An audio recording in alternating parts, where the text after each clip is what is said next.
شیعہ سارا دن اہل بیت کہتے رہتے ہیں اور کہتے ہیں کہ ہمیں اہل بیت سے محبت ہے۔ آئیے دیکھتے ہیں شیعہ کتاب شیخ طوسی سے کہ اہل بیت ان کے ہاں کون ہیں۔ یہ مالی شیخ طوسی ہے، اس کا حصہ دوئم ہے اور اس کے صفحہ نمبر 115 پہ لکھا ہوا ہے کہ ابو ذر غفاری سے روایت ہے کہ آپ نے فرمایا کہ میں نے رسول خدا کو دیکھا کہ آپ نے حضرت علی بن ابی طالب کے کاندھے کو تھپ تھپایا اور فرمایا جو شخص ہم سے محبت کرے گا وہی خالص اور فصیح بولنے والا ہوگا، اور جو شخص ہم سے بغض رکھے گا وہ جنگلی گدھا ہے، یعنی وہ قیامت کے دن گدھے کی طرح آواز نکالے گا۔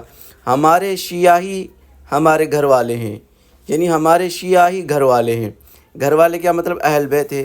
یہاں عربی میں بھی لکھا ہوا ہے کہ یہ دیکھیں، شیعتنا اہل بیوتات، شیعتنا یعنی ہمارے شیعہ اہل البیوتات، بیوتات بیت کے کا جمع ہے، تو شیعہ ہی اہل بیت ہیں۔ تو یہاں بھی یہی لکھا ہوا ہے کہ ہمارے شیعہ ہی اہل بیت ہیں، یعنی گھر والے ہیں، ٹھیک ہے۔ تو اس سے ثابت ہوا کہ شیعہ جن اہل بیت سے محبت کرتے ہیں وہ آل رسول نہیں بلکہ شیعہ ہیں۔ شیعہ اپنے آپ کو اہل بیت کہتے ہیں۔